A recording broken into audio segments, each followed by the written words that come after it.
Intro Revista Psicotú. Bienvenido estimable psicotubera a nuestra más reciente edición del mes de septiembre, el mes patrio por cierto. Esta revista es producida y editada por Horacio González Rodríguez, psicólogo, coach PNL, emprendedor y escritor. En el presente número nos dividiremos en 4 partes.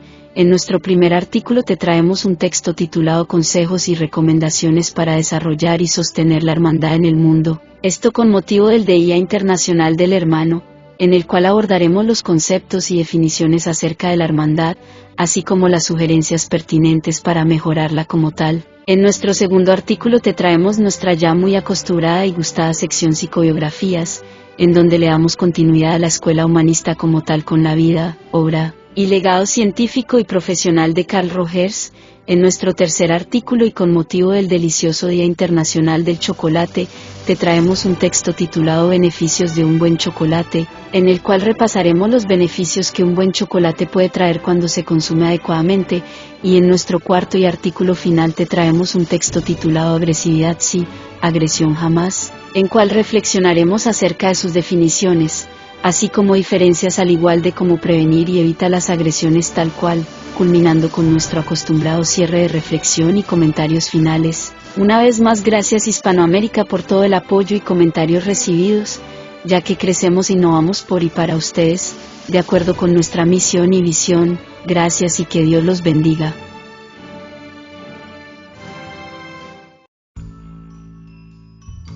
Consejos y recomendaciones para desarrollar y sostener la hermandad en el mundo. Con motivo del Día Internacional del Hermano celebrado en el presente mes vamos a desarrollar dicho tema dentro del presente artículo, pues se habla de la hermandad dentro del género humano y del amor al prójimo. Pero exactamente cómo podríamos definir y analizar dicho tema para llegar con mayor profundidad. Lo primero que vamos a hacer, antes de entrar de lleno en el significado del término hermandad, es descubrir su origen etimológico. En este caso, hay que subrayar que deriva del latín pues es fruto de la suma de 2 componentes léxicos de dicha lengua, el sustantivo germanus, que puede traducirse como hermano, el sufijo -dar, que se usa para indicar cualidad. La hermandad es el vínculo de parentesco que existe entre los hermanos. 2 individuos son hermanos, a su vez, cuando comparten ambos padres o uno de ellos. También se les dice hermanos a los miembros de ciertas asociaciones y a los amigos muy cercanos. Hermandad, por ejemplo, nos conocimos en la escuela, así que llevamos varias décadas de hermandad. Cuando fallecieron nuestros padres, nuestra hermandad se hizo aún más fuerte ya que nunca dejamos de protegernos entre nosotros. Soy hijo único, no conozco cómo es la hermandad. La idea de hermandad también puede usarse para aludir a una amistad íntima o una relación basada en la fraternidad o el afecto. Los directivos de ambos clubes compartieron una cena de hermandad tras el partido. Como las 2 instituciones trabajamos en el mismo campo, nació una hermandad. La hermandad entre las empresas se terminó cuando salieron a la luz los hechos de espionaje corporativo. Link fuente, https://definición.de/hermandad-. Tal y como dijimos al comienzo de este artículo, la hermandad no necesariamente se basa de manera exclusiva en los vínculos sanguíneos. Dentro del ámbito religioso, el término hermandad es utilizado para designar al grupo de sujetos que comparten los valores y creencias propios de la religión que profesan. Muchas veces, además, se utiliza para denominar a los grupos que veneran a determinados elementos de la religión. Tal es el caso de las hermandades devotas a Jesucristo o a determinada representación de la Virgen. Un ejemplo de hermandad católica es la hermandad de la flagelación y la amargura. El significado de la hermandad abstracta no se limita al ambiente religioso.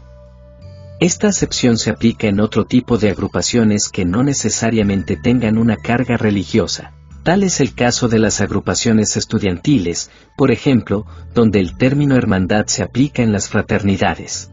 Más abstracto aún es dentro de la filosofía, donde se usa entre quienes comparten un concepto filosófico o ideológico. Otro ejemplo es el caso de la francmasonería, institución de estructura federal, iniciática cuyo objetivo es fomentar el crecimiento del ser humano. Esta institución está basada en el concepto de hermandad y quienes forman parte de ella se sienten identificados por los valores compartidos. Existe un fuerte compromiso mutuo y solidaridad entre sus miembros. Link fuente, https://designificados.com/hermandad/. Comunicación asertiva. Como sabemos, la comunicación es una práctica esencial sobre la cual se construyen todo tipo de relaciones, por lo tanto, prestar atención a la manera como nos comunicamos y al tipo de mensaje que expresamos a nuestros familiares es una práctica necesaria si queremos mantener vínculos familiares saludables. Comprensión. Parte de la comunicación asertiva se trata de implementar una escucha activa, la cual implica el ejercicio de la comprensión. Relacionarnos con nuestros familiares más cercanos no siempre es sencillo, pero manifestarles cierto grado de comprensión permitirá estrechar los lazos afectivos, puesto que es mediante la comprensión que validamos sus emociones y puntos de vista, incluso cuando no estamos de acuerdo con ellos.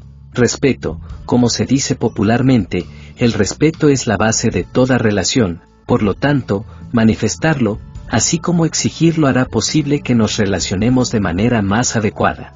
En ese sentido, trazar límites en nuestra relación y evitar insultos, desprecios o agresiones será fundamental para mejorar las relaciones familiares. Empatía, ser capaces de sentir lo que el otro siente, ponernos sus zapatos, evita que nos enfoquemos en culpar al otro y nos ayuda a comprenderlo mejor, lo cual siempre será una herramienta valiosa a la hora de reconciliarnos. Determinar acuerdos. Todo conflicto en una relación parte de un desacuerdo que en principio parece irreconciliable, pero una vez que hayamos llegado a un punto de mediación, es importante dejar en claro qué es lo que se está acordando para así poder gestionar dichos acuerdos en el futuro y que no se presenten nuevas rencillas o discusiones en torno de los aspectos relacionados. No siempre podemos reconciliarnos y no pasa nada. Es importante recordar que las buenas relaciones familiares no siempre son posibles. Existen aspectos realmente irreconciliables, incluso con aquellas personas más cercanas. Sin embargo, comprender que, aunque la familia es una de las fuentes de apoyo principal en el desarrollo humano, no siempre las relaciones serán óptimas. Ante este escenario, no tiene ningún sentido el sentimiento de culpa. En dichos casos, es más conveniente comprender la importancia de las diferencias, que no siempre la reconciliación depende exclusivamente de nosotros y que nuestra salud mental prima sobre lo demás. Fuente, https://designificados.com/hermandad/. 1. Sonreír. Recuerda que puede ser muy alegre. No nos damos cuenta, pero cuando sonreímos aligeramos la carga a quienes nos rodean. Cuando vamos por la calle, en el trabajo, en la casa, en la universidad. La felicidad del cristiano es una bendición para los demás y para uno mismo. Quien tiene a Cristo en su vida no puede estar triste. 2. Dar las gracias siempre, aunque no debas hacerlo. Nunca te acostumbres a recibir porque lo necesitas o porque tienes derecho a. Todo lo recibes como un regalo, nada te lo deben aunque hayas pagado por ello. Da siempre las gracias. Es más feliz quien es agradecido. 3. Saludar con alegría a esas personas que ves a diario. Seguro es quien abre la puerta, quien limpia, quien contesta las llamadas. Lo ves a diario y al saludarlo le recuerdas que es importantísimo lo que hace. Tanto tu trabajo como el del / ella se hace más a gusto si le haces ver que es valioso para otros, que su presencia cambia las cosas. 4. Recordarle a los demás cuánto los amas. ¿Tú sabes que los amas, y ellos?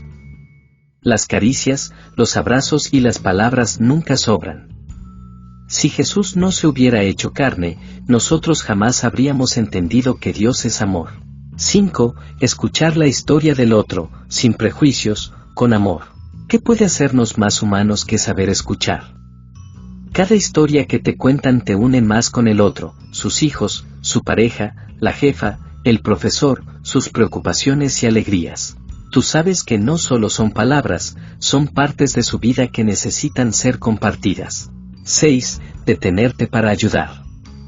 Estar atento a quien te necesita. ¿Qué más podemos decir? No importa si es un problema de matemáticas, una simple pregunta o alguien que tiene hambre y jamás sobra la ayuda. Todos necesitamos de los demás. Aunque suelas ayudar, recuerda que tú también eres necesitado. 7. Levantarle los ánimos a alguien. Sabes que no anda bien o nada bien y no sabes qué hacer. Decides sacarle una sonrisa para hacerle saber que no todo es malo. Siempre es bueno saber que hay alguien que te ama y que estará siempre a pesar de las dificultades. 8. Celebrar las cualidades o éxitos de otro. Solemos callarnos lo que nos gusta y nos alegra de los demás, sus éxitos, sus cualidades, sus buenas actitudes. Simples frases como felicidades. Me alegro mucho por ti o ese color te queda muy bien le han hecho el día a tu compañero y nos ayudan a vernos entre nosotros como Dios nos ve. 9. Seleccionar lo que no usas y regalarlo a quien lo necesita. ¿Te has imaginado alguna vez que tu playera favorita de cuando tenías 17 años, ahora es la playera favorita de una adolescente que no tiene mucho que ponerse? Si eres hermano mayor, lo sabes. Por eso es bueno acostumbrarnos a valorar lo que tenemos y si tenemos más de lo que necesitamos, regalarlo nos ensancha el corazón y protege del frío a otro. 10. Ayudar cuando se necesite para que otro descanse. Esto se vive en las familias, cuando uno descansa otro trabaja. Nada más hermoso que saber que alguien más ya comenzó a hacer algo que necesitabas por ti o que siempre puedes pedir ayuda. Cuando nos ayudamos mutuamente a llevar las responsabilidades diarias la vida es más llevadera. 11. Corregir con amor, no callar por miedo. Corregir es un arte. Muchas veces nos encontramos en situaciones que no sabemos manejar. El mejor método es el amor. El amor no solo sabe corregir, sino que sabe perdonar, aceptar y seguir adelante. No tengas miedo de corregir y ser corregido. Eso es una muestra que los demás apuestan por ti y quieren que seas mejor. 12. Tener buenos detalles con los que están cerca de ti. Sabes lo que le gusta mejor que nadie, ¿por qué no aprovechar eso? Nada se disfruta más que aquello que es dado con amor, él se gana unos minutos de descanso y tú una sonrisa auténtica. Salir de uno mismo y pensar en los demás siempre es mejor y alegra el corazón. 13. Limpiar lo que uso en casa. Si vives con tu familia o ya vives fuera de casa, sabes lo importante que es recoger y limpiar lo que usas. Hay una voz dentro de ti que te dice que deberías ayudar un poco más de lo que quisieras. Y sorprendentemente te sientes muy bien de hacerlo. 14. Llamar por teléfono a tus padres. Ahora tú vives solo, te mueves solo y quizá hasta tienes tu propia familia. Sin embargo, tus padres aún se conmueven cuando les haces saber que piensas en ellos. Estar atentos a lo que necesitan o simplemente saber cómo están es algo que no te cuesta mucho y es un gesto enorme de gratitud. 15. Ayudar a los demás a superar obstáculos. De chiquitos lo hacíamos, ¿por qué no hacerlo ahora? Ayudarle a alcanzar el transporte, a cargar sus maletas, a cruzar la calle o regalarle unas monedas para que pueda pagar. Esos detalles nunca se olvidan. Eres el extraño que aún cree en la humanidad. Link fuente: https://app/formas-al-al-prójimo-al-prójimo-prójimo-al-prójimo-prójimo-al-prójimo-html gato modal. Recuerda estos sabios consejos, ideas y recomendaciones generales que en nuestra bien amada revista te hemos querido compartir y transmitir dentro de nuestro presente texto en el Día Internacional del Hermano, pues como humanidad todos somos hermanos, así nos llevemos o no, nos conozcamos o no. Psicobiografías. Carl Rogers.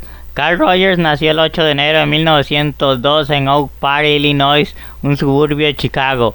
Siendo el cuarto de 6 hijos, su padre fue un exitoso ingeniero civil y su madre ama de casa y devota cristiana. Su educación comenzó directamente en segundo grado, ya que sabía leer incluso antes de entrar al parvulario. Cuando Carl tenía 12 años, su familia se trasladó a 30 millas al oeste de Chicago y sería aquí donde pasaría su adolescencia. Con una estricta educación y muchos deberes, Carl sería más bien solitario, independiente y autodisciplinado. Fue a la Universidad de Wisconsin a estudiar agricultura. Más tarde se cambiaría de la religión para ser religioso. Durante esa época fue uno de los 10 elegidos para visitar Beijing para el World Student Christian Federation Conference por 6 meses. Carl nos comenta que esta experiencia amplió tanto su pensamiento que empezó a dudar sobre algunas cuestiones básicas de su religión. Después de graduarse se casó con Ellen Elliot, en contra de los deseos de sus padres. Se mudó a Nueva York y empezó a acudir al Union Theological Seminary, una famosa institución religiosa liberal. Aquí tomó un seminario organizado de estudiantes llamado Why Am I Entering the Ministry. Debería decirles que, a menos que quieran cambiar de carrera, nunca deberían asistir a un seminario con tal título. Carl nos cuenta que la mayoría de los participantes pensaron en salirse inmediatamente del trabajo religioso. La pérdida en la religión sería, por supuesto, la ganancia de la psicología. Rogers se cambió a un programa de psicología clínica de la Universidad de Columbia y recibió su PhD en 1931. No obstante, Rogers ya había empezado su trabajo clínico en Rochester Society for the Prevention of Cruelty to Children, Sociedad de Rochester para la prevención de la crueldad en los niños. En la clínica aprendería la teoría y aplicaciones terapéuticas de Otto Rank, quien le incitaría a coger el camino de desarrollo de su propia teoría. En 1940 se le ofreció cátedra completa en Ohio. 2 años más tarde escribiría su primer libro, Counseling and Psychotherapy. Todos los títulos de sus libros en castellano los situaremos al final. Más tarde, en 1945, fue invitado a establecer un centro de asistencia en la Universidad de Chicago. En este lugar, en 1951, publicó su mayor trabajo, La terapia centrada en el cliente, donde hablaría de los aspectos centrales de su teoría. En 1957 volvió a enseñar en su alma mater, la Universidad de Wisconsin. Desafortunadamente, en ese momento había serios conflictos internos en el departamento de psicología, lo que motivó a Rogers a que se desilusionara mucho con la educación superior. En 1964 aceptó feliz una plaza de investigador en La Joya, California. Allí atendía terapias, dio bastantes conferencias y escribió hasta su muerte en 1987. Su teoría. Las teorías de Rogers es de las clínicas basadas en años de experiencia con pacientes. Rogers comparte esto con Freud, por ejemplo. Además de ser una teoría particularmente rica y madura, bien pensada y lógicamente construida con una aplicación amplia, sin embargo no tiene nada que ver con Freud el hecho de que Rogers considera a las personas básicamente buenas o saludables, o por lo menos no malas ni enfermas. En otras palabras, considera la salud mental como la progresión normal de la vida y entiende la enfermedad mental y la criminalidad y otros problemas humanos como distorsiones de la tendencia natural. Además, tampoco tiene que ver con Freud en que la teoría de Rogers es un principio simple. En este sentido, no es solo simple, sino incluso elegante. En toda su extensión, la teoría de Rogers está construida a partir de una sola fuerza de vida que se llama tendencia actualizante. Esto puede definirse como una motivación innata presente en toda forma de vida dirigida a desarrollar sus potenciales hasta el mayor límite posible. No estamos hablando aquí solamente de su sobrevivencia. Rogers entendía que todas las criaturas persiguen hacer lo mejor de su existencia, y si fallan en su propósito no será por falta de deseo. Rogers resume en esta gran única necesidad un motivo, todos los otros motivos que los demás teóricos mencionan. Nos pregunta, ¿por qué necesitamos agua, comida y aire? ¿Por qué buscamos amor, seguridad y sentido de la competencia? Porque de hecho buscamos descubrir nuevos medicamentos, inventar nuevas fuentes de energía o hacer nuevas obras artísticas. Rogers responde que es propio de nuestra naturaleza como seres vivos hacer lo mejor que podamos. Es importante en este punto tener en cuenta que a diferencia de de cómo Maslow usa el término, Rogers lo aplica a todas las criaturas vivientes. De hecho, algunos de sus ejemplos más tempranos incluyen algas y hongos. Piénsase detenidamente. No nos sorprende ver cómo las enredaderas se buscan la vida para meterse entre las piedras, rompiendo todo a su paso. O cómo sobreviven los animales en el desierto o en el gélido polo norte, o cómo crece la hierba entre las piedras que pisamos. También el autor aplica la idea a los ecosistemas, diciendo que un ecosistema, como un bosque con toda su complejidad, tiene mucho potencial de actualización que otro simple, como un campo de maíz. Si un simple bichito se extinguiese en un bosque, surgirán otras criaturas que se adaptarán para intentar llenar el espacio. Por otro lado, una epidemia que ataque la plantación de maíz nos dejará en un campo desierto. Lo mismo es aplicable a nosotros como individuos. Si vivimos como deberíamos, nos iremos volviendo cada vez más complejos, como el bosque, y por tanto más flexibles y adaptables a cualquier desastre, sea pequeño o grande. No obstante, las personas, en el curso de la actualización de sus potenciales, crearon la sociedad y la cultura. En sí mismo esto no parece un problema. Somos criaturas sociales, está en nuestra naturaleza, pero al crear la cultura se desarrolló una vida propia. En vez de mantenerse cercana a otros aspectos de nuestras naturalezas, la cultura puede tomarse en una fuerza con derecho propio, incluso si a largo plazo una cultura que infiere con nuestra actualización muere de la misma manera que moriremos con ella. Entendamos, la cultura y la sociedad no son intrínsecamente malas. Es un poco como los pájaros del paraíso de Papúa de Nueva Guinea.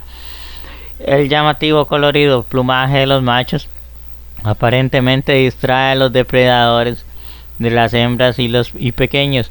La selección natural ha llevado a estos pájaros a cada vez más y más elaboradas alas y colas, de forma tal que algunas especies no pueden ni siquiera alzar el vuelo de la tierra.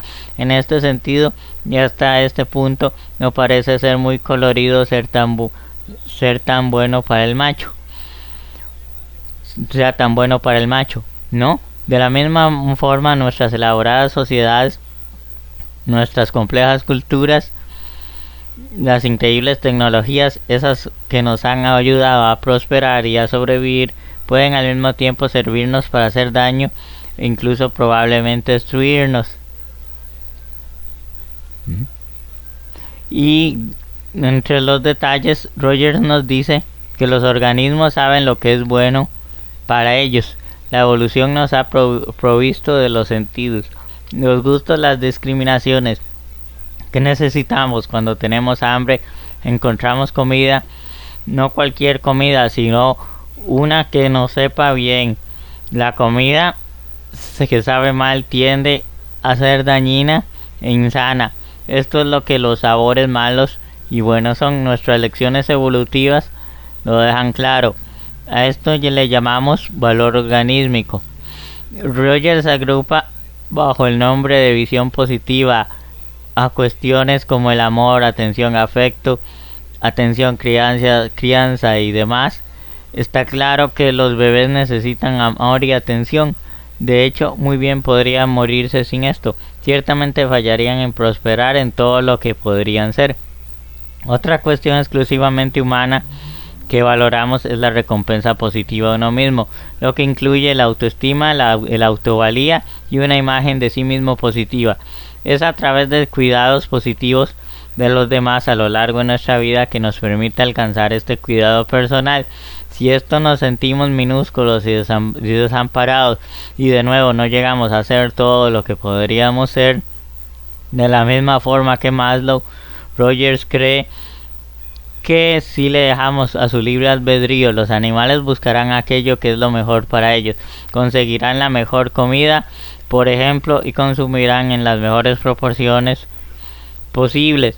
Los bebés también parecen querer y gustar de aquello que necesita. Sin embargo, a todo lo largo de nuestra historia hemos creado un ambiente significativamente distinto de aquel del que partimos.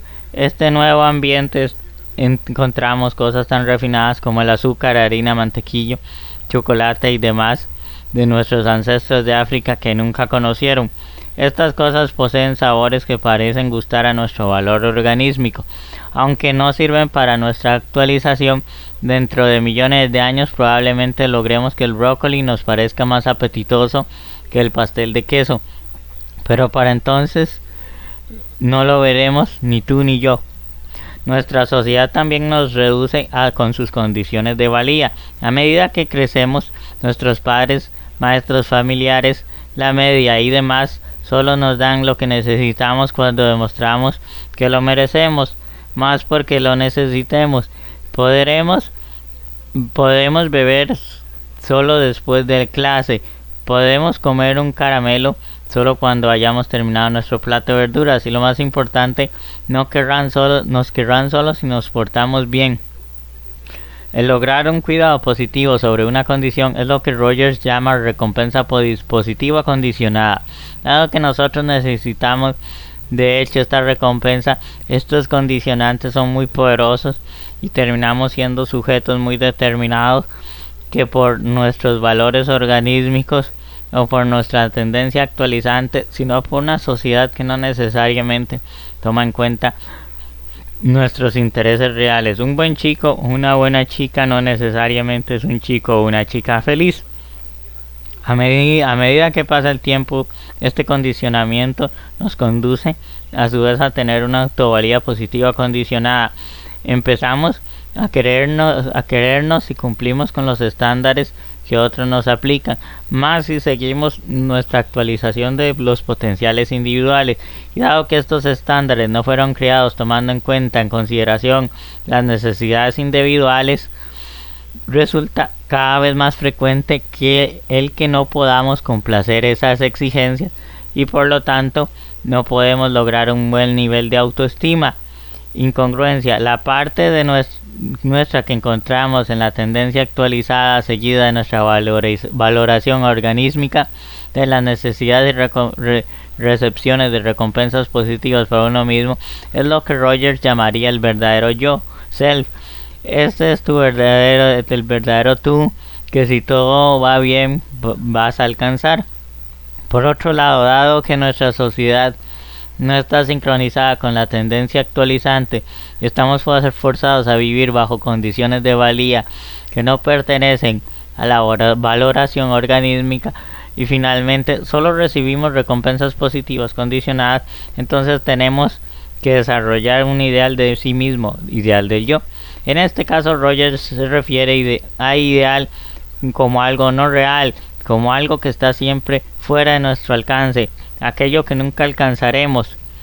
El espacio comprendido entre el verdadero self y el self ideal del yo soy o el yo debería ser se llama incongruencia. A mayor distancia, mayor será la incongruencia. De hecho, la incongruencia es lo que esencialmente Rogers define como neurosis.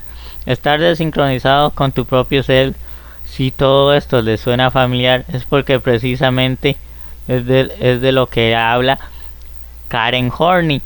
Defensa: cuando te encuentras en una situación donde existe una incongruencia en tu imagen de ti mismo y tu inmediata experiencia de ti mismo, entre tu ideal del yo y tu yo, a partir de ese momento utilizaremos indistintivamente los conceptos ideal del self o ideal del yo, yo ideal, etc., para definir de forma más simple el mismo concepto, equivalente con fines docentes, aun sabiendo que estos conceptos son etimológicamente distintos según las distintas escuelas psicológicas.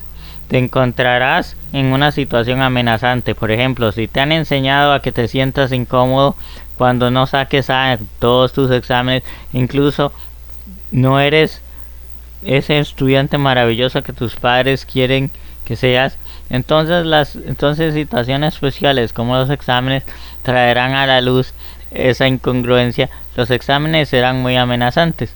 Cuando percibes una situación amenazante, sientes ansiedad. La ansiedad es una señal que indica que existe un peligro potencial que debes evitar. Una forma de evitar la situación es, por supuesto, poner pies en polvorosa y refugiarte en las montañas. Dado que esto no debería ser una opción muy frecuente en la vida, en vez de correr físicamente, huimos psicológicamente usando las defensas. La idea rogeriana de la defensa es muy similar a la descrita por Freud, exceptuando que Rogers la engloba en un punto de vista perceptivo, de manera que incluso los recuerdos y los impulsos son formas de percepción afortunadamente para nosotros. Rogers define solo dos defensas, negación e distorsión perceptiva. La negación es algo muy parecido a lo que significa en la teoría freudiana: bloqueas por completo la situación amenazante. Un ejemplo sería el de aquel que nunca se presenta a un examen o que no pregunta nunca las calificaciones, de manera que no tenga que enfrentarse a las notas finales, al menos durante un tiempo. La negación de Rogers incluye también lo que Freud llamó represión. Si mantenemos fuera de nuestra conciencia el recuerdo o impulso, nos negamos a recibirlo, seremos capaces de evitar la situación amenazante otra vez, al menos por el momento. La distorsión perceptiva es una manera de interpretar la situación de manera que sea menos amenazante.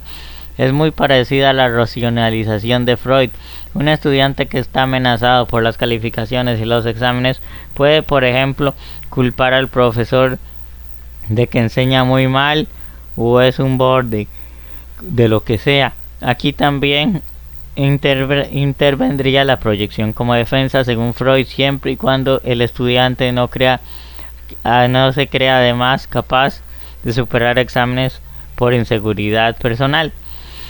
El hecho de que en efecto existan malos profesores hace que la distorsión sea más efectiva y nos ponen a un aprieto para poder convencer a este estudiante de que los problemas son suyos, no del profesor. También podría darse mucho más perceptiva, como cuando uno ve la calificación mejor de lo que realmente es. Desafortunadamente para el pobre neurótico, y de hecho para la mayoría de nosotros, cada vez que usa una defensa que crea una mayor distancia entre lo real y lo ideal, se va tomando cada vez más incongruente, encontrándose a cada vez más en situaciones amenazantes, desarrollando mayores niveles de ansiedad y usando cada vez más defensas. Se vuelve un círculo vicioso que eventualmente será imposible salir de él, a menos por sí mismo. Por ejemplo, también aporta una explicación parcial para la psicosis. Esta surge cuando se rebosa el caldero, cuando las defensas se sobrepasan y el mismo sentido del self y la propia sensación de identidad se esparce en distintas piezas desconectadas entre sí. Su propia conducta tiene poca coherencia y estabilidad de acuerdo con esto. Lo vemos como tiene episodios psicóticos, episodios de comportamientos extraños, sus palabras parecen no tener sentido, sus emociones suelen ser inapropiadas, puede perder su habilidad de diferenciar el self del no self y volverse desorientado y pasivo. La persona funcional al completo. Como Maslow, Rogers solo se interesa por describir a la persona sana. Su término es funcionamiento completo y comprende las siguientes cualidades: apertura a la experiencia. Esto sería lo opuesto a defensividad, esa percepción precisa de las experiencias propias en el mundo, incluyendo los propios sentimientos.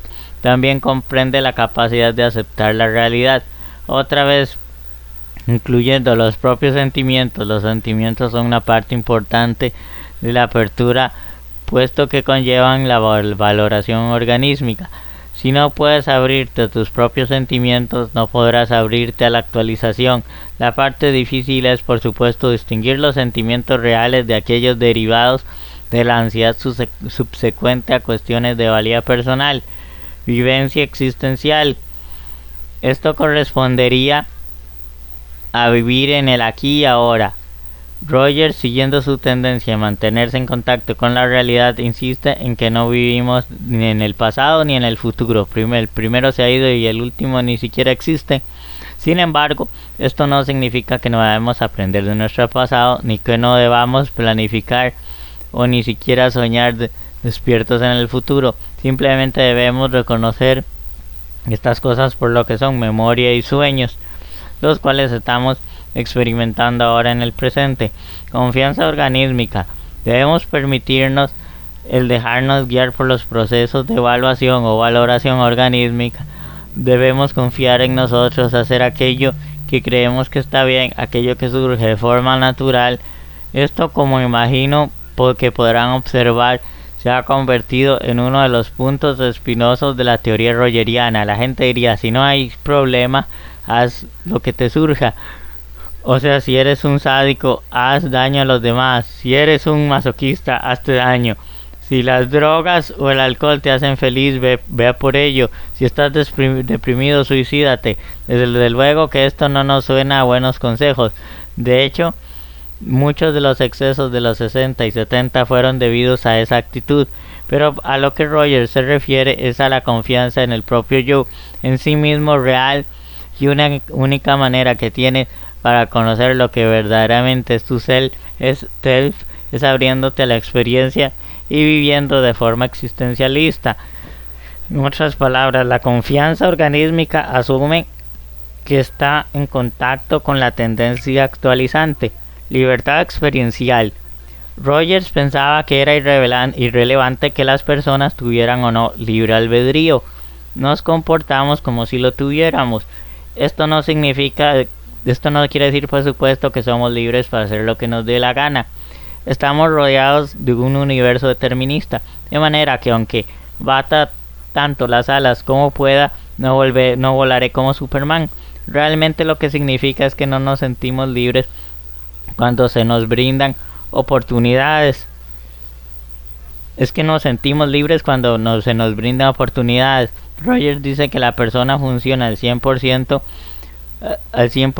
que la persona que funciona al 100% reconoce ese sentimiento de libertad y asume las responsabilidades de sus oportunidades. Creatividad.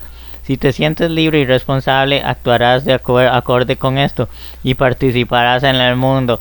Una persona completamente funcional, en contacto con la actualización, se sentirá obligado por naturaleza a contribuir a la actualización de otros. Esto se puede hacer a través de la creatividad en las artes o en las ciencias, a través de la preocupación social o el amor paternal, simplemente haciendo lo mejor posible en el trabajo propio. La creatividad de Rogers es muy parecida a la generatividad de Erikson. Terapia. Carl Rogers es mejor conocido por sus contribuciones en el área terapéutica. Su terapia ha cambiado un par de ocasiones de nombre a lo largo de su evolución. Al principio se llamó no directiva, ya que él creía que el terapeuta no debía guiar al paciente, pero sí estar ahí mientras él mismo llevaba el curso de su proceso terapéutico. A medida que maduró en experiencia, Carl se dio cuenta que mientras más no directivo era, más influía en sus pacientes, precisamente a través de esa postura. En otras palabras, los pacientes buscaban una guía en el terapeuta y no la encontraban, aunque éste intentara no guiarlas. Una guía en el terapeuta y lo encontraban, aunque éste intentara no guiarles. De manera que cambia el nombre a centrada en el paciente, también llamada centrada en el cliente. Rogers seguía creyendo que el cliente debía decir lo que estaba mal, hallar formas de mejorar y determinar la conclusión de la terapia. Aunque su terapia era centrada en el cliente, reconocía el impacto del terapeuta sobre el paciente. Este nombre desafortunadamente supuso una cachetada en la cara para otros terapeutas. ¿O es que no eran la mayoría de las terapias centradas en el paciente? Actualmente, a pesar de los términos no directiva y centrada en el paciente, se mantienen, la mayoría de las personas simplemente le llaman terapia rogeriana. Una de las frases que Rogers utiliza para definir su terapia es de apoyo no reconstructiva y se apoya en la analogía de aprender a montar en bicicleta para explicarlo. Cuando ayudas a un niño a aprender a montar en bici, simplemente no puedes decirle cómo. Debes tratarlo por sí mismo y tampoco puedes estarle sujetando para siempre. Llega un punto donde sencillamente le dejas de sostener. Si se cae, se cae, pero si le agarras, nunca aprenderá. Es lo mismo en la terapia. Si la independencia, autonomía y libertad con responsabilidad es lo que quieres para que el paciente logre, no lo logrará si se mantiene dependiente de ti como terapeuta. terapeuta. Los pacientes deben experimentar sus introspecciones por sí mismos en la vida cotidiana fuera de la consulta de su terapeuta. Un abordaje autoritario en la terapia parece resultar fabuloso en la primera parte de la terapia, pero al final solo crea una persona dependiente. Existe solo una técnica para la que los rogerianos son conocidos: el reflejo. El reflejo es la imagen de la comunicación emocional, y si el paciente dice me siento como una mierda, el terapeuta puede reflejar esto de vuelta diciéndole algo como ya la vida le trata mal, ¿no? Al hacer esto, el terapeuta le está comunicando al paciente que de hecho está escuchando y se está preocupando lo suficiente como para comprenderle. También el terapeuta está permitiendo que el paciente se dé cuenta de lo que él mismo está comunicando. Usualmente las personas que sufren dicen cosas que no quieren decir por el hecho de sacarlas que de hecho por el hecho de que el sacarlas los hacen sentir mejor. Por ejemplo, una vez una mujer entró en mi consulta y dijo odio a los hombres. Le reflejé diciéndole odia a todos los hombres. Ella contestó bueno, quizás no a todos. Ella odiaba a su padre, ella no odiaba a su padre ni a su hermano, y por continuidad ni a mí. Incluso en esos hombres a los que odiaba, se dio cuenta luego que la gran mayoría de ellos no sentía hasta el punto de lo que la palabra odio implica. De hecho, mucho más adelante se percató de lo que sentía era desconfianza hacia los hombres y de que tenía miedo de que le trataran como hizo un hombre en particular. De todas formas, el reflejo debe usarse cuidadosamente. Muchos terapeutas novatos lo usan sin sentirlo, sin pensarlo, repitiendo como loros las frases que salen de la boca de sus pacientes. Luego creen que el cliente no se da cuenta, cuando el hecho se ha vuelto el estereotipo de terapia rogeriana, de la misma manera que el sexo y la madre lo han hecho en la terapia freudiana. El reflejo debe surgir del corazón, genuino, congruente. Esto nos conduce a los famosos requerimientos que según Rogers debe presentar un terapeuta. Para ser terapeuta especial, para ser efectivo, terapeuta debe tener 3 cualidades especiales: congruencia, ser genuino y ser honesto con el paciente; empatía, la habilidad de sentir lo que el paciente siente; respeto, aceptación, preocupación positiva incondicional hacia el paciente. Rogers dice que estas cualidades son necesarias y suficientes. Si el terapeuta muestra estas 3 cualidades, el paciente mejorará, incluso si no se usan técnicas especiales. Si el terapeuta no muestra estas 3 cualidades, la mejoría será mínima, sin importar la calidad de las técnicas que se utilicen. Ahora bien, esto es mucho mejor pedir a un terapeuta. Simplemente son humanos y con frecuencia bastante más humanos que otros. Es como ser más humano dentro de la consulta que lo que normalmente somos. Esta característica deben dejarse ver en la relación terapéutica.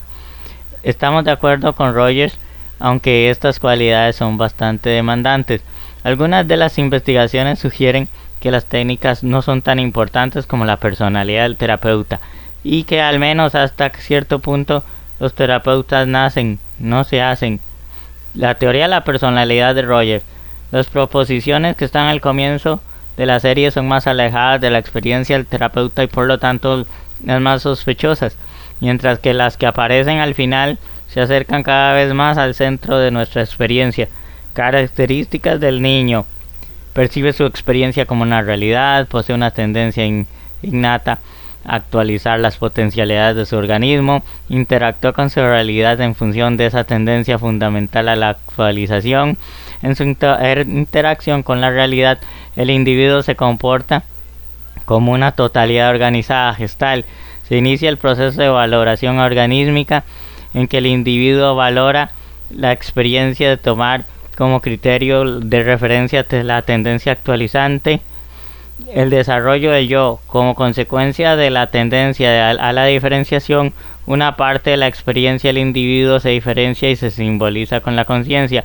Esta parte simbolizada corresponde a una conciencia del ser, de actuar como individuo y como describirse como experiencia del yo.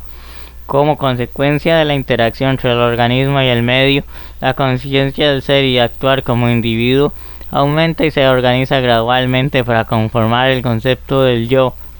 El yo es innata y forma parte de tu comportamiento como la sociedad que te rodea. La necesidad de consideración positiva.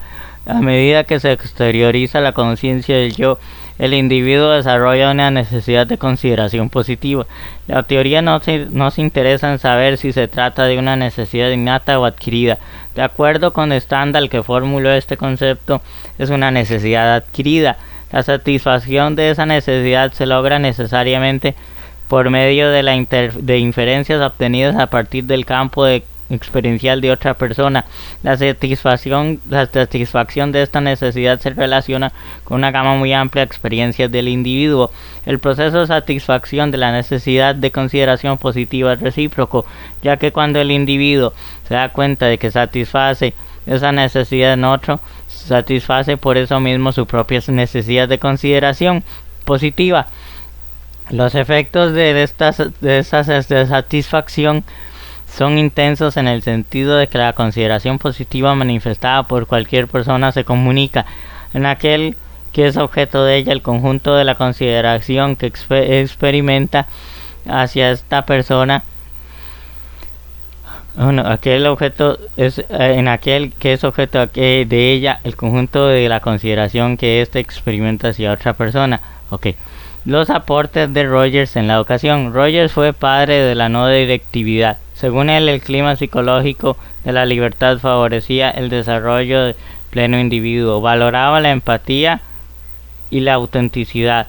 De todo el proceso educativo debería entonces centrarse en el niño, no en el profesor, no en el contenido pragmático. Para Rogers, los principios básicos de la enseñanza y del aprendizaje son confianza en las potencialidades humanas, y aunque va a ser aprendido o enseñado, el aprendizaje participativo, autoevaluación, autocrítica y aprendizaje, el propio aprendizaje.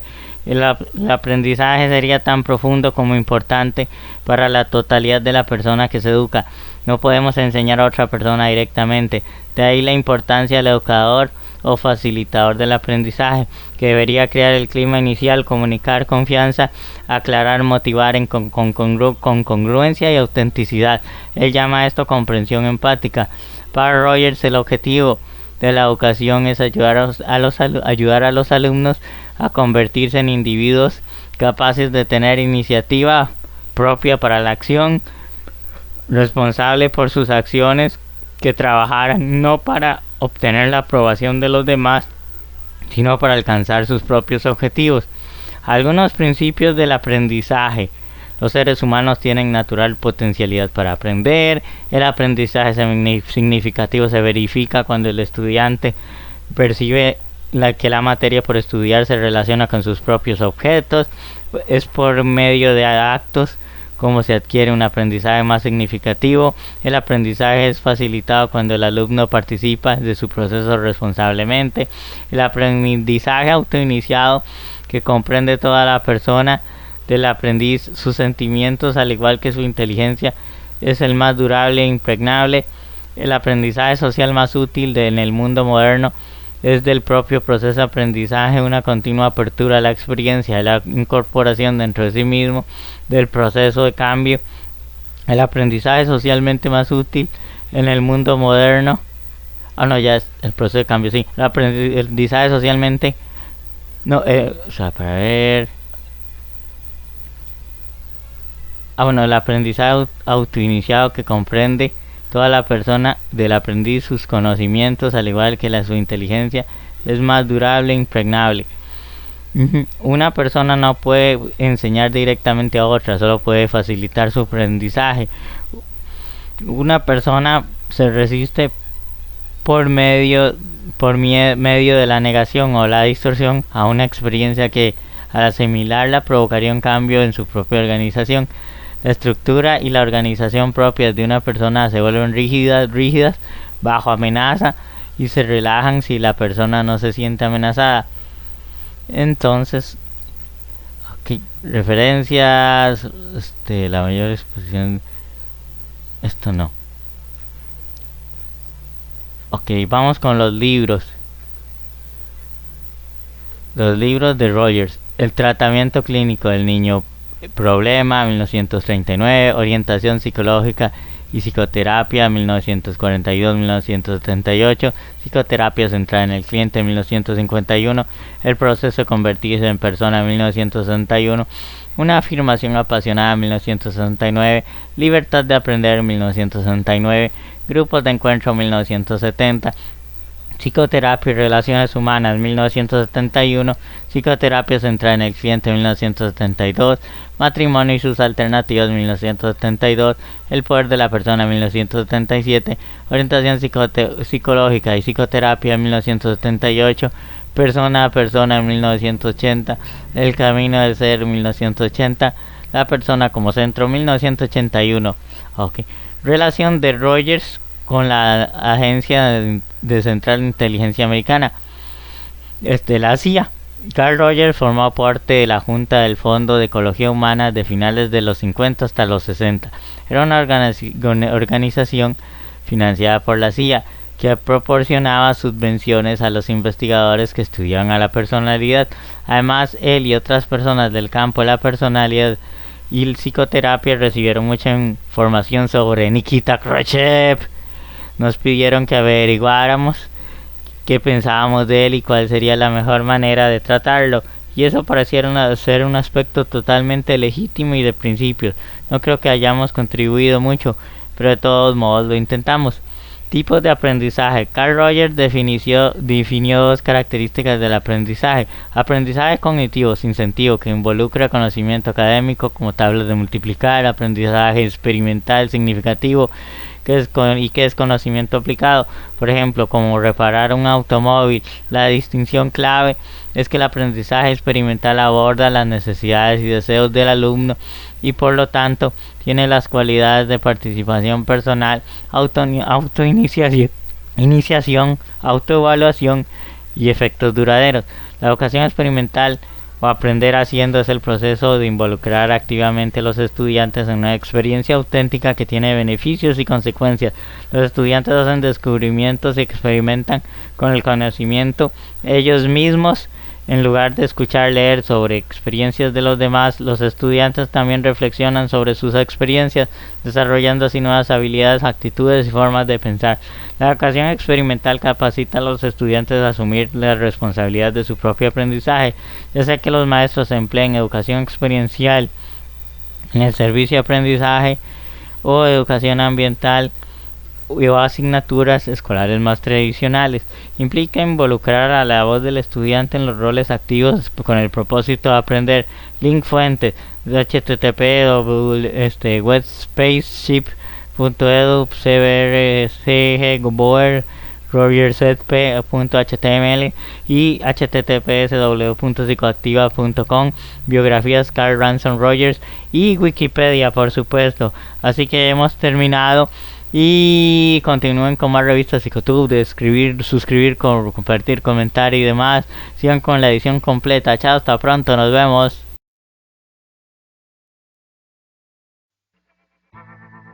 Beneficios y bondades de un buen chocolate. Siempre se ha hablado de lo delicioso que es un trozo de chocolate y de sus muchos beneficios que nos puede acarrear. Ya aprovechando el Día Mundial del Chocolate durante el presente mes, exploremos las posibles sugerencias a considerar.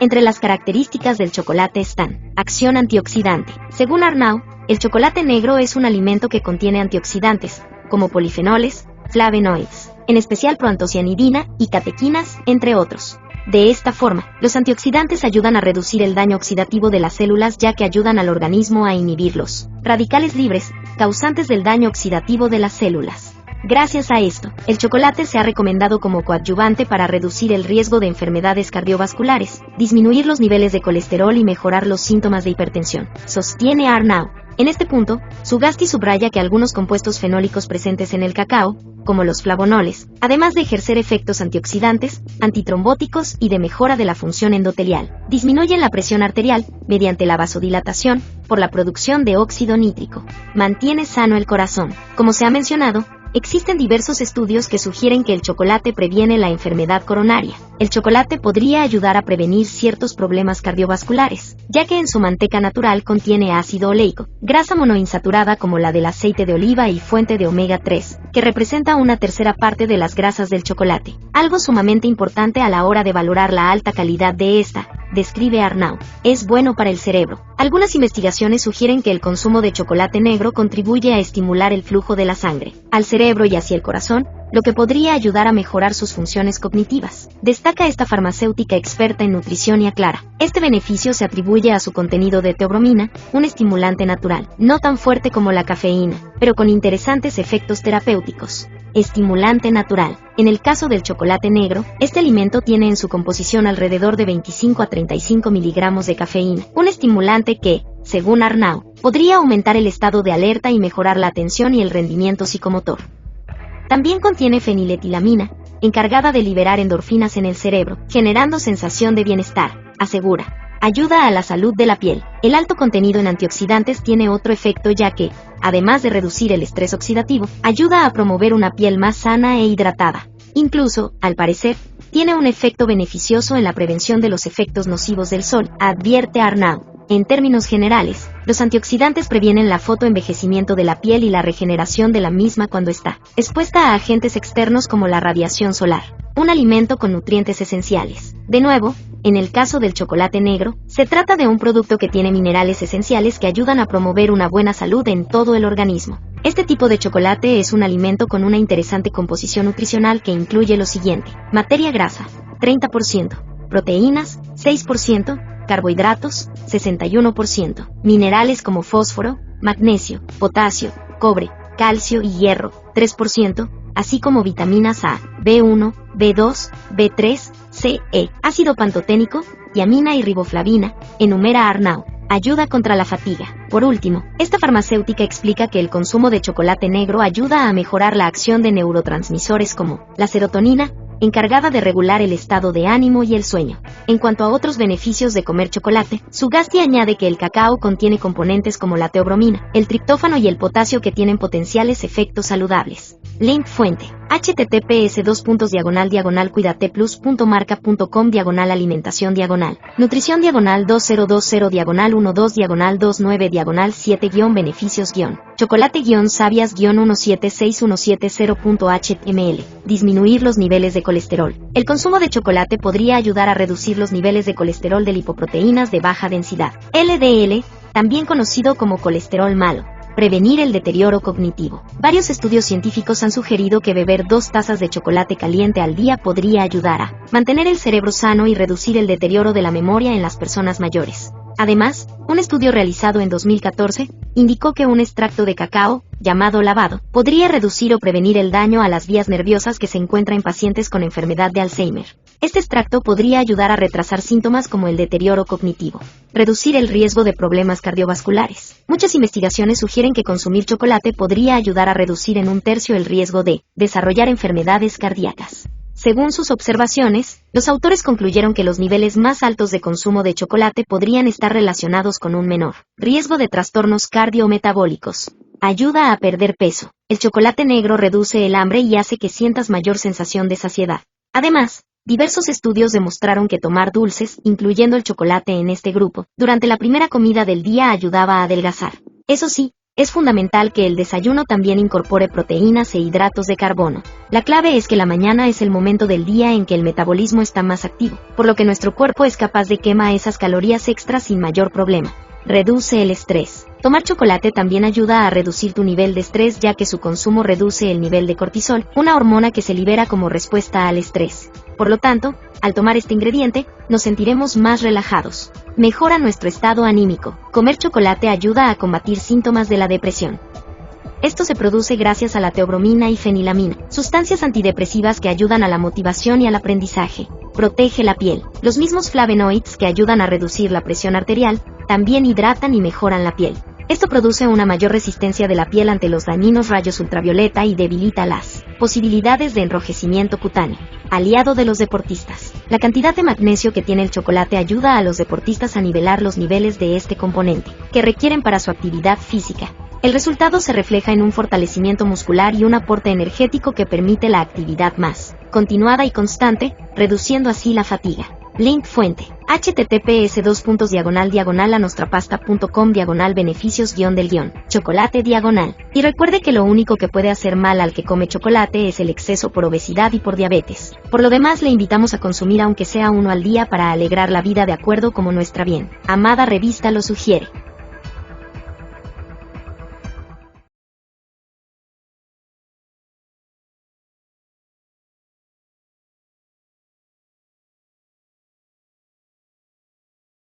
Bienvenidos, estimables psicotubers, a la reflexión del día de hoy de Educando en Finanzas para Padres e Hijos. Vamos con la reflexión ya entrando a nuevo mes, para el mes de septiembre, nuevo concurso. Ya el miércoles sale la edición completa con el ganador. Y esperamos que sigan apoyando, compartir, comentar la página de fans de Educando en Finanzas, el grupo de Facebook de la revista, los TikTok. En fin, y así seguimos el ganador y nos siguen apoyando y seguimos creciendo, implementando nuevas ideas para ustedes. Recuerden suscribir, compartir, comentar, dar me gusta, etcétera. Y vamos a lo que venimos, eso me sonó conocido, a la reflexión. Entonces dice: si queréis ser ricos, no aprendáis solamente a saber cómo se gana, sino también cómo se invierte. Esa reflexión es de Benjamin Franklin. Dice que para ser rico tienes que aprender cómo se gana el dinero, pero también cómo se invierte y se mantiene ese dinero. El dinero que nunca se va, el dinero que nunca se acaba, el dinero que se ahorra y el dinero que se invierte, que se convierte en una fuente de ingresos. El dinero que se tiene siempre a la mano se va a terminar gastando tarde o temprano. Así que estuvo buena la reflexión de hoy. Los dejamos y ya saben qué tienen que hacer para seguirnos apoyando. Chao, hasta pronto, nos vemos. Agresividad sí, agresión jamás. Las agresiones por ende son consideradas como inapropiadas y nocivas. Pero no todo debe confundirse, es diferente agresividad que agresión. No toda agresividad culmina en agresión. Hay agresiones que se presentan sin dar señal de agresividad alguna. Pues bien, sentémonos a definir y desmenuzar conceptos, pues. De raíces claramente latinas es el origen etimológico del término agresividad que ahora nos ocupa. En concreto podemos establecer que está conformado por 4 vocablos en latín: el prefijo ade, que es sinónimo de hacia, el verbo greidi, que puede traducirse como andar o ir, ito, que equivale a relación activa, y finalmente el sufijo dat, que significa cualidad. Agresividad, biología y psicología. La agresividad es un concepto que tiene su origen en la biología, una ciencia que lo ha vinculado al instinto sexual y al sentido de territorialidad.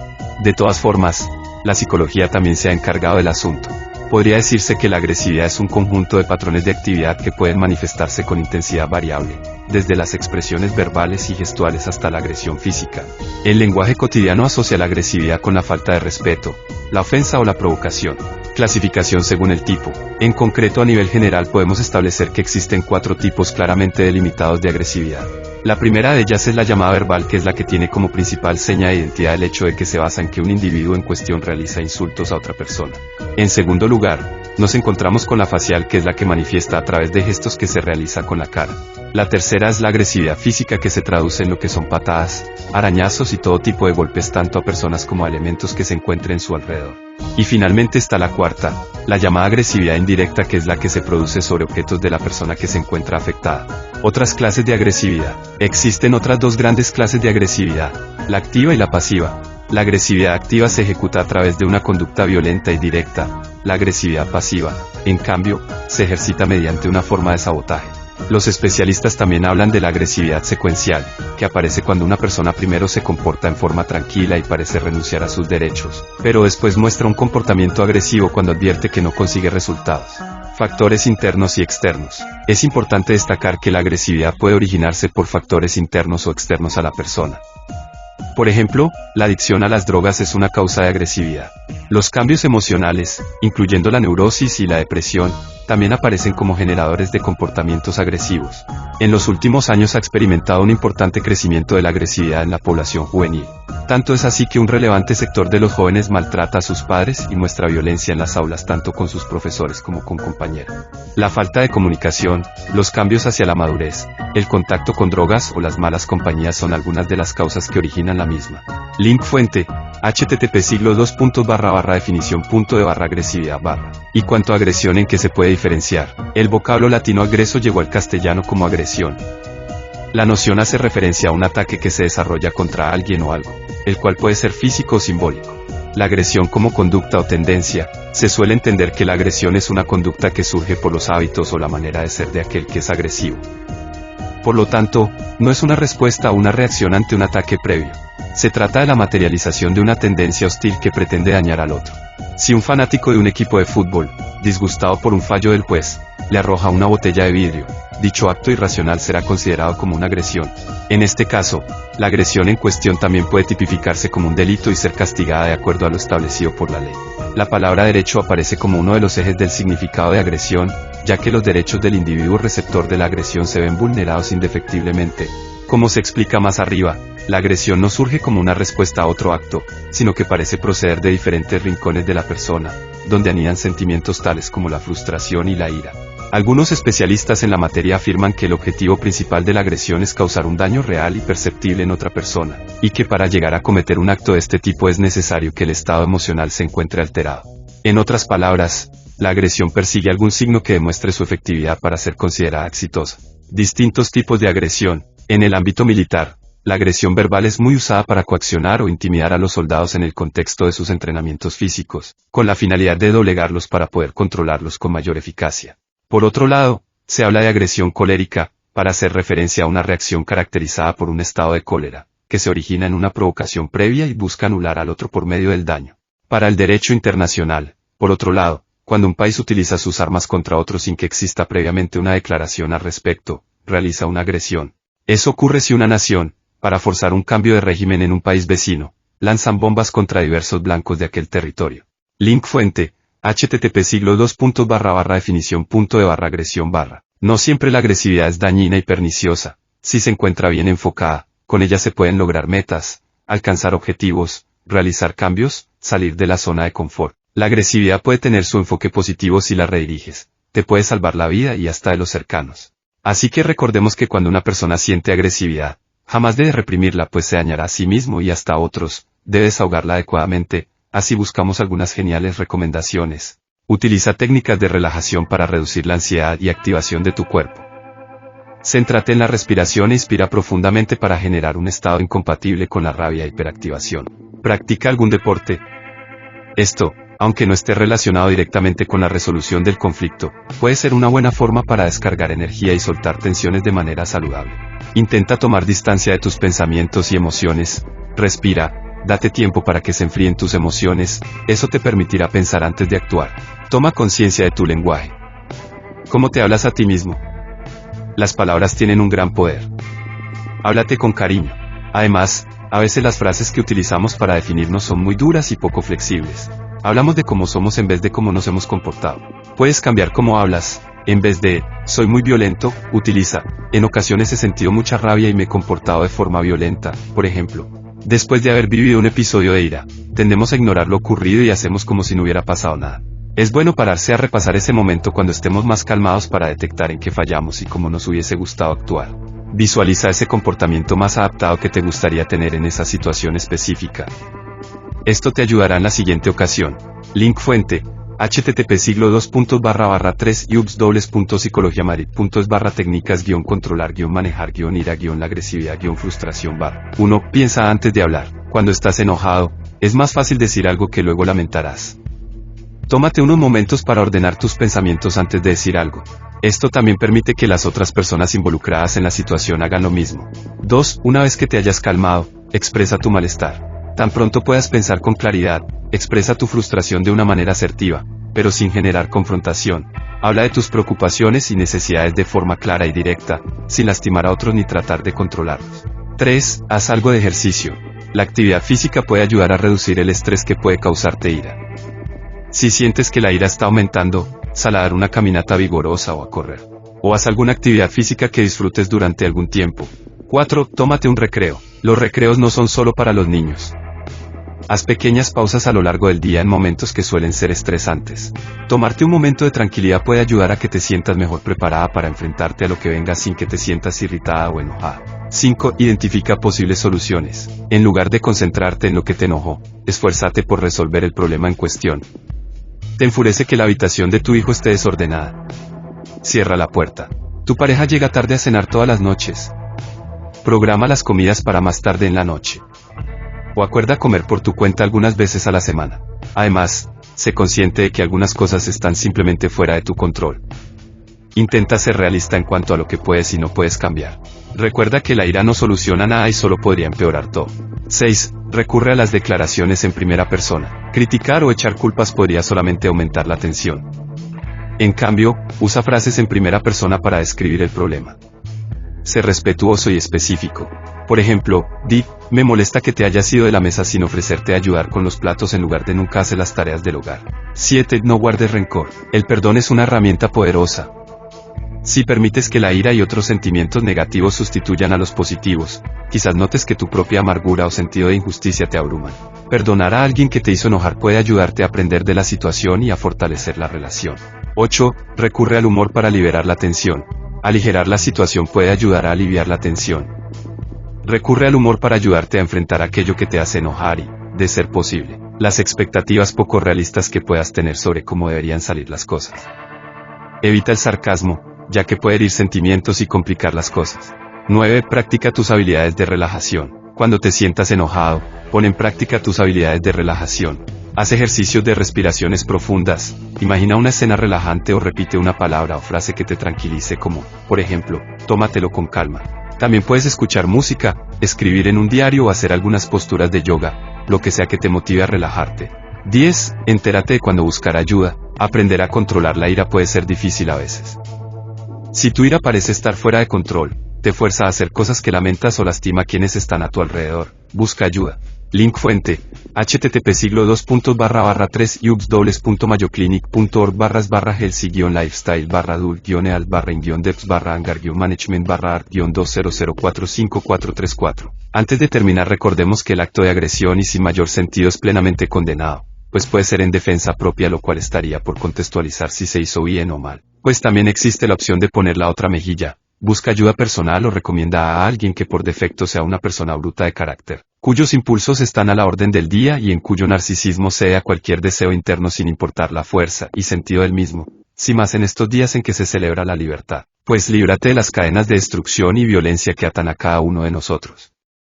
Son los deseos personales de nuestra bien amada revista. Cierre Revista Psicotube edición 9 año 8. Hemos llegado una vez más al final de otra edición de nuestra bien amada revista. Los dejamos con nuestro acostumbrado cierre de reflexión y comentarios finales. Una vez les recordamos suscribirse, compartir y comentar, dar me gusta o lo contrario. Recuerden unirse a nuestro grupo de Facebook de la revista, página de fans Educando en Finanzas para Padres e Hijos, TikTok de la revista. Continuar con sus generosas contribuciones a nuestro PayPal en la cabecera del canal, adquirir mis libros, novela Neoapocalipsis, Cuando los psicólogos escriben tonterías volumen 1 y 2, Psicología y videojuegos volumen 1, es todo y Dios mediante. Nos vemos en la siguiente edición de nuestra bien amada revista.